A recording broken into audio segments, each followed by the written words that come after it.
আমাদের একমাত্র অধিকার ছিল আমরা উপরে যে তিন জাতি তাদের সেবা করি। একমেব তুশুদ্ধস্য প্রভুকর্ম সমাধিসর এতেষামেব বর্ণানাম শুশ্রূষণা অনুসূয়া। তাকে প্রতিবাদ করলেন।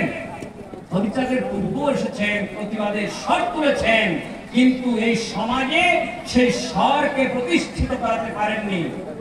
ডক্টর বিরাট বৈরাগ্য তার আলোচনায় বলে গেলেন সন্ত রবিদাসের কথা।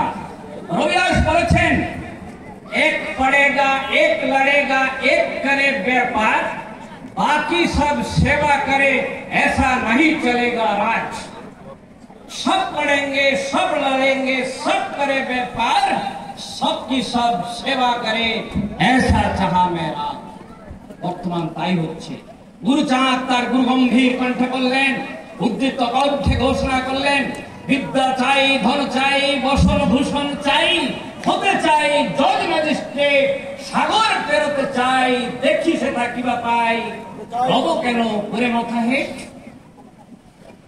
উদাত্ত কণ্ঠে ঘোষণা করলেন এবং তিনি তা বাস্তবে পরিণত করে দেখালেন। যা হোক, বিরাট বাবু তার সুদীর্ঘ আলোচনায় আমাদের সমৃদ্ধ করেছেন। তার আলোচনা শুনে সত্যিকারেই মনে হলো আমরা যে কেবল ধর্মরাজ্যের ভক্তি রাজ্যের অধিকারী সে কথা নয়, জ্ঞান রাজ্যের, শিক্ষা রাজ্যের অনেকখানি ভূখণ্ডের অধিকারী আমরা। বিরাট বিরাট বাবুকে শত শত কৃতজ্ঞতা জানাই। এরপরে আমি আলোচনার জন্য ডাকবো আপনাদের সকলের পরিচিত নাট্যকার, সাহিত্যিক, কবি, আমাদের মালকানগিরি নিবাসী, কালীমালা নিবাসী শ্রীযুক্ত সুভাষ চন্দ্র তরফদার মহাশয়কে। তিনি আপনাদের সামনে ঠাকুরের সম্বন্ধে, আজকের এই বিষয়বস্তু সম্বন্ধে কিছু বলবেন।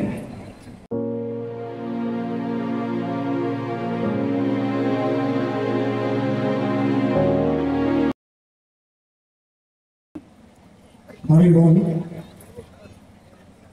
পরম প্রেমময় শ্রী শ্রী হরিচাঁদ ঠাকুর, জগৎজননী শান্তিমাতা, যুগনায়ক শ্রী শ্রী গুরুচাঁদ ঠাকুর এবং সত্যভামাদেবীর চরণে প্রণাম জানাই। প্রণাম জানাই আজকে মঞ্চে আসেন আমাদের মতুয়া রত্ন, মতুয়ার গর্ব ডক্টর বিরাট বৈরাগ্য মহাশয়কে, যে তার এই শেষ জীবনে যখনই মানুষের 50 বছর পার হয়ে যায়, তারপরের দিকে যায় অগ্রগতিতে, অর্থাৎ শেষ জীবনের দিকে ধাবিত হয়।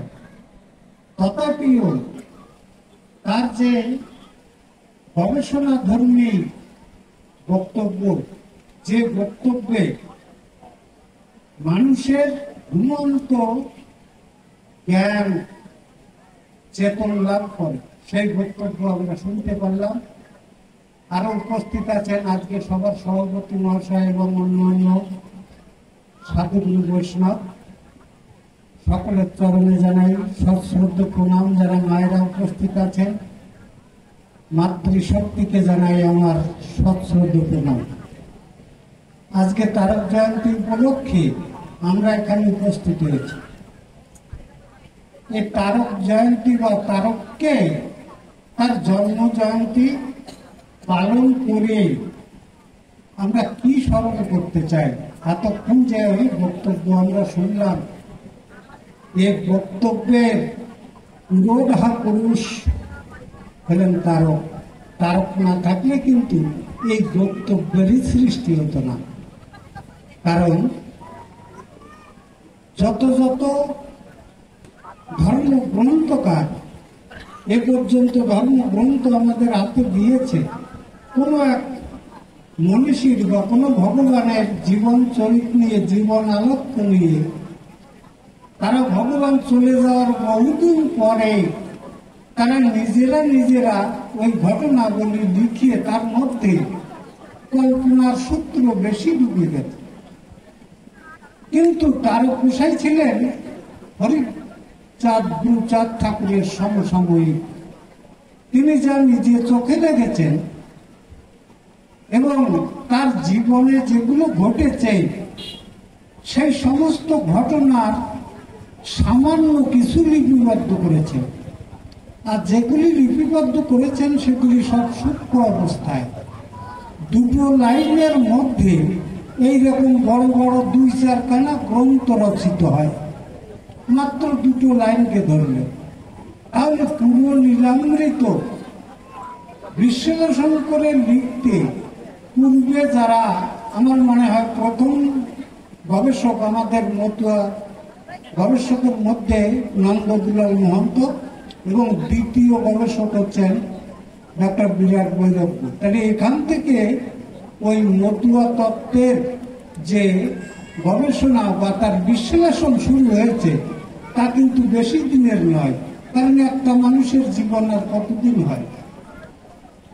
এর পরে যারা পরবর্তীকালে যারা আসছে তারা এই সূত্র ধরে তারক গোসাইকে চিনতে জানতে, তারক গোসাইয়ের ভাষাকে বুঝতে তারা এক এক করে এই মতুয়া সাহিত্য ভান্ডার পরিপূর্ণ করতে থাকবে। তারক গোসাইয়ের জীবনের মধ্যে তিনি প্রথমে কালী ভক্ত ছিলেন। অনেকে প্রশ্ন করে থাকেন যে তারক গোসাই তো একজন কালী ভক্ত ছিলেন, কিন্তু তোমরা কালী পুজো করতে গেলে অত বাধা দাও কেন? তারক গোসাই কালী ভক্ত কখন ছিলেন, বৈষ্ণব কখন ছিলেন? হরিচাঁদ ঠাকুরের কাছে যাওয়ার আগে ছিলেন। হরিচাঁদ ঠাকুরের কাছে যেদিন গেছেন, মৃত্যুঞ্জয় গোসাই যখন তারক গোসাইকে হরিচাঁদের কাছে নিয়ে যায়, হরিচাঁদকে পরখ করেন। তারক গোসাই কি দিয়ে পরখ করেন? পরখ করার অস্ত্র তার কাছে কি ছিল? ছিল তার কাছে ওই পুরনো শাস্ত্র গ্রন্থ। কারণ পুরনো শাস্ত্র গ্রন্থ দিয়েই আমরা ভগবানকে চিনেছিলাম, আর তা দেখি নাই। আমরা শুধু নিজেদের কল্পনার মধ্যে ভগবানের ছবি এঁকেছিলাম। সেই যে ছবি, সেই ছবিগুলি তারক গোসাই নিজের মধ্যে নিয়ে নিজে বিশ্লেষণ করলেন। করে তিনি মনে মনে ভাবলেন যে এটা এরকম কোনো মানুষ এই জগতের বুকে আসতে পারে না। কারণ ভগবত সত্তা যা, তা হচ্ছে জীব যখন নিজের কর্ম থেকে, নিজের মানবতা থেকে দূরে সরে যায়, তখন তার মানবতাগুলিকে পুনরায় ফিরিয়ে দিতে ভগবানের প্রয়োজন হয়। তাই এই যে শাস্ত্র গ্রন্থে ভগবানদের যে নিদর্শন, তাতে কি করেছে? মানবতা ফিরিয়ে দিয়েছে। এই একটা মানুষকে বহু মানুষে বিভক্ত করেছে, যে মানুষকে ছিন্ন ভিন্ন করে দিয়েছে। মানুষকে এক জায়গায় বসার, এক কথা ভাবার জায়গায় রাখেনি। কেন বিভক্ত করেছে? কারণ এই মানুষগুলো যদি এক জায়গায় থাকে, একই মতবাদের মধ্যে চলে, তাহলে এদের এই যে চাতুর্যতা এর মধ্যে কখনো ঢুকবে না। তো এরকম ভগবান শুধু কবি গিয়ে পয়সা নিতেই ঠিক আছে, কিন্তু মেনে নেওয়াটা ঠিক নয়। মৃত্যুঞ্জয় গোসাইয়ের কাছে বললেন যে আমি ওই ভগবানের বিশ্বাস হয় না। মৃত্যুঞ্জয় গোসাই বললেন, কোন ভগবানে তোর বিশ্বাস হয়? তখন বলল যে যে ভগবান দিশাহীন মানুষকে দিশার দিকে চালিত করে, যে ভগবান মানুষের সার্বিক কল্যাণ করতে পারে, বাস্তব চোখে যদি তাকে কখনো দেখি তাহলে আমি তাকে ভগবান বলে স্বীকার করি। মৃত্যুঞ্জয় বলল যে আমি তোকে সেই ভগবান দেখাবো। মৃত্যুঞ্জয় দেখাতে যখন ওরাকান্দি নিয়ে গেলেন, ওরাকান্দি নিয়ে যাওয়ার পর হরিচাঁদ ঠাকুরকে দেখলেন।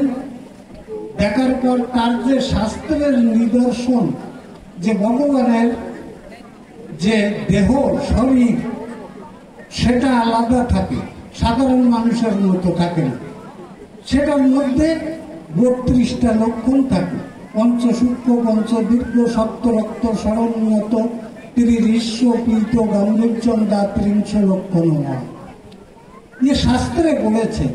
হরিচাঁদ ঠাকুর তারককে দেখে মনে করলেন যে তারক আমাকে বিচার করবে, বিচার করতে এসেছে তারক, এবং এই তারকের দ্বারা আমার কথা এই জগতের মুখে প্রচার করবে, আর জগতের নিরন্ন নিপীড়িত নিঃসঙ্গ মানুষগুলি আমাকে পাবে তারা।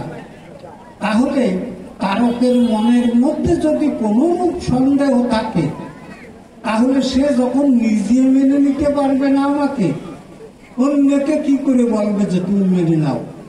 তাই এক এক করে ঠাকুর তার ঐশী শক্তি বলে তারককে তার 32 চিহ্ন দর্শন করালেন। সেই 32 চিহ্ন দর্শন করার পর তারক দেখলেন যে এক জ্যোতি ঠাকুরের মধ্যে, যা কোন নক্ষত্রের মধ্যেও এত তীক্ষ্ণ জ্যোতি দেখা যায় না। তারক তার দৃষ্টি, তার যে জ্ঞানময়ন, তার ইন্দ্রিয় সকল ঠাকুরের ওই বিশ্বম্বর রূপ দর্শন করার সঙ্গে সঙ্গে সে অচৈতন্য হয়ে পড়ে গেল। অচৈতন্য হওয়ার পর ঠাকুর মৃত্যুঞ্জয়কে বললেন যে মৃত্যুঞ্জয় ওকে ধর, ওর কর্ণে হরিনাম দে। মৃত্যুঞ্জয় কর্ণে হরিনাম দিলেন। হরিনাম গ্রহণ করে তারক যখন ফিরে উঠে দাঁড়ালেন, তখন তারক ওই কথা বললেন, রাম হরি আমি কোথায় দেখেছি? শাস্ত্রের পাতায় দেখেছি। কৃষ্ণ হরি আমি কোথায় দেখেছি? কাগজের পাতায় দেখেছি। গৌর হরি আমি কাগজের পাতায় দেখেছি, তাকে বাস্তব দেখিনি। এই যে অষ্টবিংশ হরি আমি ওই কাগজের পাতায় দেখেছি, কিন্তু আজকে আমার চোখের সামনে বাস্তব সেই হরির সকল নিদর্শন নিয়ে, বিশ্ব শক্তি নিয়ে আমার চোখের সামনে দাঁড়িয়েছে। এই আমার আসল হরি। তাই লিখলেন রাম হরি, কৃষ্ণ হরি, শ্রী গৌরঙ্গ হরি, হরিচাঁদ আসন হরি, পূর্ণানন্দ হরি। আর কোথায় দেখলেন এবং জগৎকে দেখাতে চাইলেন, বুঝাতে চাইলেন যে হরি কেমন হয়। বোঝাতে গিয়ে তিনি লিখলেন,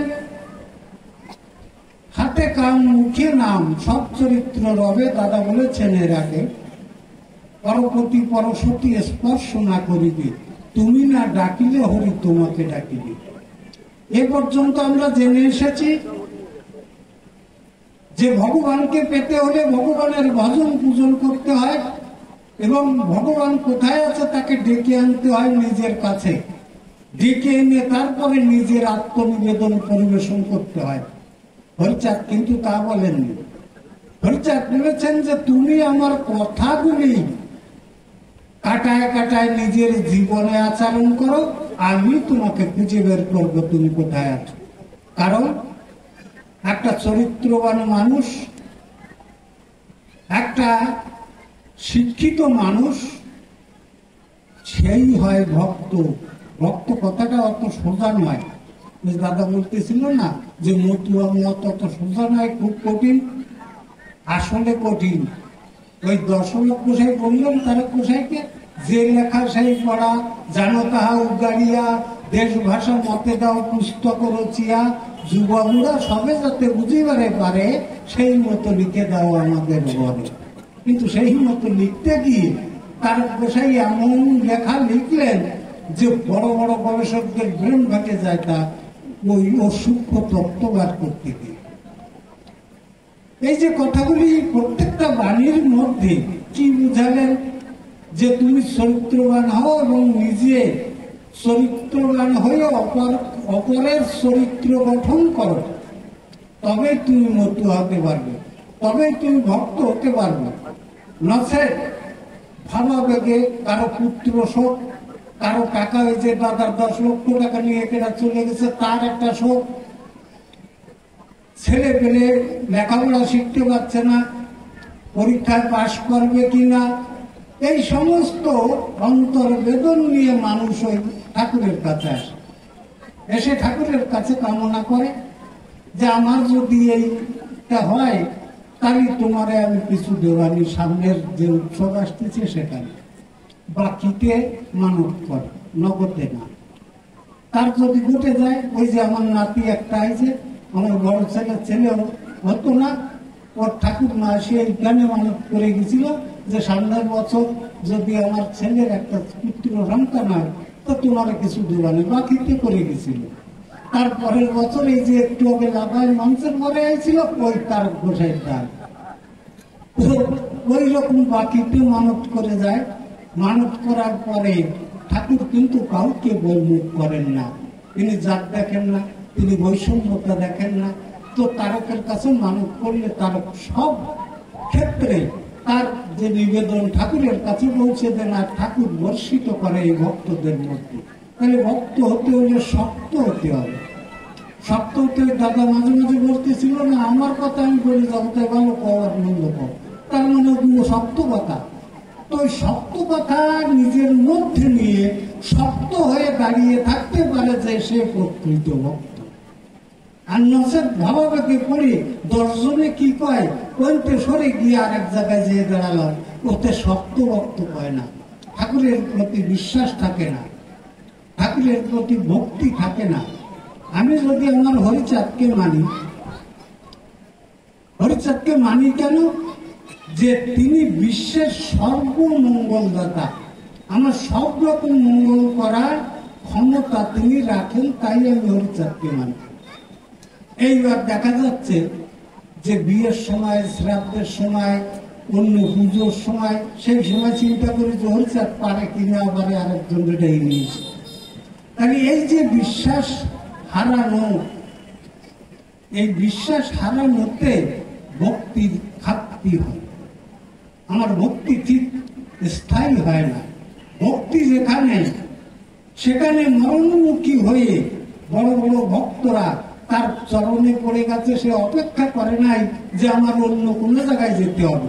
কারণ সে জানে আমার হরিচাঁদ এমন কোনো দিক নেই, এমন কোনো সমস্যা নেই যে সমস্যার সমাধান তিনি করতে পারেন না। একবার আমার জীবনের একটা ছোট্ট ঘটনা বলে যায়।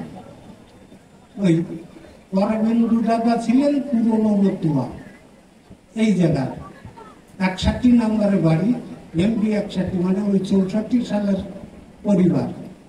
তো উনি বহু প্রচার করেছেন, নিজে একটা দল গঠন করেছিলেন, আর সেই দল নিয়ে বহু জায়গায় তিনি যেতেন। ওনার ছেলেরাও আছে এখানে আছে। তো উনি যে সময় মহাত্মক করতেন সে সময় মতুয়াদের খুঁজে পাওয়া যেত না। কারণ কি? মতুয়াদের আচারমালা থাকলেও তা বেড়ার গায়ে জুলুম থাকতো, ও গলায় দিত না, ভয় থেকে কি পায় না। ওই বাগ্ন উঠে যেত, যদি কোনো নেমন্তন্ন পেত তাহলে সেই সময় তেল মালিশ করে ওই বাগ্ন ছাড়াই গলায় নিয়ে তারপর যেত মহোৎসব। তাহলে এহেন ভক্তের অভাব, সেই অভাবের সময় উনি মহোৎসব করতেন 61 নম্বরে। উনি এসে নেমন্তন্ন করলেন আমাকে। নারায়ণ সরকার মশাই ছিলেন একজন মতুয়া ভক্ত, যাদেরকে আপনারা সবাই জানেন। অন্তত মালকানগিরির বুকে নারায়ণ সরকারের মতো অত ভালো হরিসঙ্গীত আর কেউ গাইতে পারত না, তার আজও কেউ নকলও করতে পারে নাই। তা সেই ভক্ত আমার কাছে এসে বললো যে চল সুভাষ, ওই অরবিন্দ বাড়ি মহোৎসব যেতে হবে। সে সময় তো গাড়ি ঘোড়া ছিল না, আমার একটা সিলভার প্লাস গাড়ি ছিল। তো সেই সিলভার প্লাসে বসে 2 জন গেছি, যে আমি আবার একটু ব্যবসা করি, রাত্রি থেকে সকালে চলে আসবো। উনি আর এলেন না। আস্তে আস্তে জঙ্গল, তখন অরুণ জঙ্গল, সেই অরুণ জঙ্গলের মাঝে এসে আমার মোটর সাইকেল পাঞ্চার হয়ে গেল। পাঞ্চার হয়ে গেলে ওই জিনিস ঠেলে আনা 2-3 জন যুবকের কাজ না, যদিও আমি তখন যুবক। তো কোন রকম আধা কিলোমিটার ঠেলার পরে ঘামে শীত হয়ে পড়ে যাও।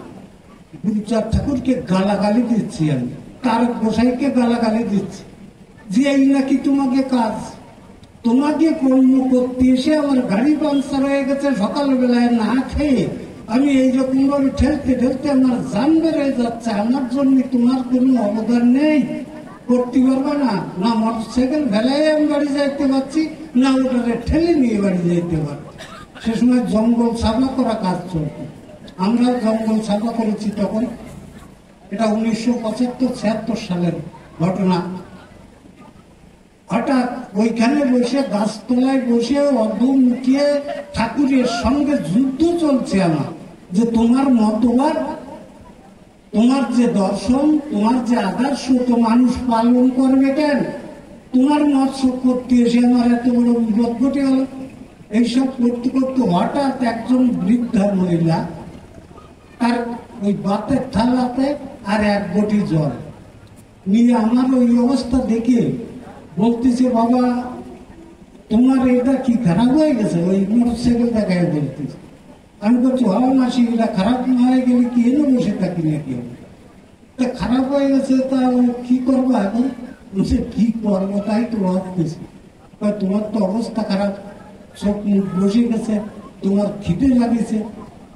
তো আমি বললাম, তা তো লাগিয়েছে, লাগলেও এখন করবো কি জঙ্গলের ভিতর? তখন বলছে, আমার ছেলেরা আসছিল এখানে কোথায় জঙ্গল খুঁজতেছে, মানে গাছ উপড়াচ্ছে।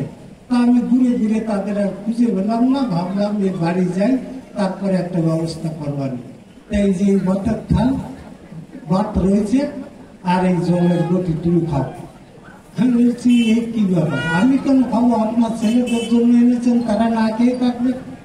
তখন বলছে, তাদের তো খুঁজে পেলাম না, এনেছি তো ছেলেদের জন্য, তো তুমি কি আমার ছেলে নও? খাও। এবার অনেক কাকুতি মিনতির পর একে তো পেটেতে খিদে, তো বললাম যে দাও, বেশ মাগুর মাছের ঝোল রান্না করা, ওই তো ভালো জুত করে খাইলাম। খাওয়ার পরে জলের গতি নিলাম, নিয়ে জল ফল খেয়ে ওই মাসিটি বলছি, মাসি জানি না তুমি কে, আর আমি কোনোদিন কোনো দেব দেবীরও দেখিনি, স্বপ্নেও দেখিনি কোনোদিন, তুমি আমার একটা প্রণাম নাও। কারণ আমার মনে হচ্ছে যে বিশ্বের কোথাও যদি কোনো দেবী থাকে তাহলে সে পরম দেবী তুমি একজন। প্রণাম করলাম, উনি আমার মাথায় আশীর্বাদ করে তার থালের গতি নিয়ে চলে গেল। এখন চিন্তা করছি, গায়ে তো জোর হয়েছে, ঠেলে যাবো, কিছু দূর ঠেলছি, এমন সময় একজন সাইকেল চালায় আসতেছে। তা আগে সাইকেলের পিছনে পান কর থাকতো, হাত পান কর, হাত দিয়ে পান দেওয়া, ওই পিছনের ওই খাড়া রডটার ওইখানে বাঁধানো থাকতো। তো উনি ওইখানে নামিয়ে আমার বলতেছে, ঠেলে নিয়ে যাচ্ছ, কি হয়েছে? আমি বললাম, পাংচার হয়ে গেছে। তখন বলছে, এক কাজ করো, আমার কাছে পাম্পার আছে, তুমি হাওয়া দিয়ে দেখো, এখান থেকে উন্ডা গুন্ডায় যদি যাইতে পারো তাহলে ওইখানে সাইকেলের পাংচার টাঞ্চার বানায় ওইখান থেকে একটা ব্যবস্থা করে যেতে পারবো। তা আমি চিন্তা করলাম, তা ঠিক আছে, তা দাও পাম্পার দেখ। আমি পাম দেবো, বললো যে না তুমি ঠাসিয়ে ধরো, আমি পাম দিই। আমি ঠাসিয়ে ধরলাম, পাম দেওয়ার পরে পাম হয়ে গেল মোটর সাইকেল। পাম হওয়ার পরে উনি ওনার পাম্পার নিয়ে বললো যে এইবার যাও, তাড়াতাড়ি চালায় যাও, আর পাম না সরে যায়। আমি ওই গাড়িতে উঠে বাড়ি চলে আসলাম। তো তারপরে আর ফিরে বানসার না পর্যন্ত তার বান সরে না। তাহলে এই যে জীবন্ত ভগবান, এই জীবন্ত ভগবান প্রত্যেকের জীবনে আসতে পারে। এই পরশু দিনের কথা, ওই যে 72 নম্বর যে সভা হলো, ওই সভায় এরকম মঞ্চে বসে আছে, আলোচনা চলছে। আমার পাশে হরিচান সরকার বসা। হরিচানকে বলতেছি, হরিচান আমার খুব পান খাইতে ইচ্ছে করতেছে। কোথায় চলো কাকু, বাড়ি যে তোমরা পান খাও। বাইরে যে দাঁড়াইছি, একজন করছে, দাদা এই যে আপনার পান, অনেকক্ষণ ধরে দাঁড়া রয়েছে, আপনি বেরোলে এই পানটা তো। তো যে অশ্বিনী গোসাই লিখেছে, যখনই যা বাঞ্ছা করি তার দিতে হয় না দেরি, শুধু তার প্রতি নিজের আত্মনিবেদনটা থাকা দরকার। যদি আত্মনিবেদন পরিপুষ্ট রূপে থাকে, তাতে যদি কোনো ফাঁকা না থাকে, তো কোনো ভক্ত আমি বুকে হাত দিয়ে বলতে পারি যে ঠাকুরের কাছে চেয়েছে আর সে পায়নি, এমন তার জীবনে ঘটতে পারে না। অতএব ঠাকুরের যে এই অমীয় দর্শন, দুঃখী তাপির কাছে যে ঠাকুর নিত্য যাতায়াত করেন, তাকে প্রার্থনা করে ডেকে আনতে হয় না, এটা নিজের জীবন দিয়ে বোঝা যায়। এবং সে বুঝিয়েছেন কে? কবি রসরাজ, কবি চূড়ামণি তারকচন্দ্র সরকার। উনি যদি না আসতেন, উনি যদি নিজের দিব্য দৃষ্টি দিয়ে হরিচাঁদকে দেখে চিনিয়ে যদি হরিচাঁদকে আমাদের মধ্যে না বিলাতেন, তাহলে আমরা এই সুদারস, এই পরম সম্পদ, এই হরিচাঁদকে আমাদের জীবনে কখনো পেতাম না। যাই হোক, অনেক সময় হয়ে গেছে, খাওয়ার আনন্দবাজার চালু হয়ে গেছে। শেষকালে আমি একটা কথা বলে যাই যে আজকে যে মহৎ মানুষ আমাদের মধ্যে এসেছেন, ডক্টর বিরাট বৈরাগ্য মহাশয়, উনি শুধু গবেষক নন, উনি ঠাকুরের কাজ সকল দিক দিয়ে করেন। উনি বিবাহ করান, উনি শ্রদ্ধাঞ্জলি করান, উনি মানুষকে মতুয়া দর্শনে দীক্ষিত করেন। আমাদের মালকানগিরিতে অনেক ছেলে মেয়েরা আছে যুবক শিক্ষিত, তারা গোসাই খুঁজে পায় না, কারণ তাদের যে দৃষ্টি, সেই দৃষ্টিতে কিন্তু ওই গামছা পরা গোসাইদের তারা পছন্দ করতে পারে না। অতএব কেমন যদি কোনো শিক্ষিত ছেলে মেয়েরা থাকো, এই সুবর্ণ সুযোগ তোমাদের সামনে দিয়ে চলে যায়, কারণ এই বয়সে এসেছেন মালকানগিরি, আর আসবে কিনা এটা ঠিক বলা যায় না। আজকের দিন পর্যন্ত উনি আছেন, যদি কেউ থাকো সেরকম, ওনার কাছে এসো, অন্তত মতুয়া দর্শনের আদর্শ ওনার হাত দিয়ে গ্রহণ করে নিও। জয় হরিচাঁদ, শান্তি হরিচাঁদ, গুরুচাঁদ, করচাঁদ, প্রেমানন্দে হরিচাঁদ।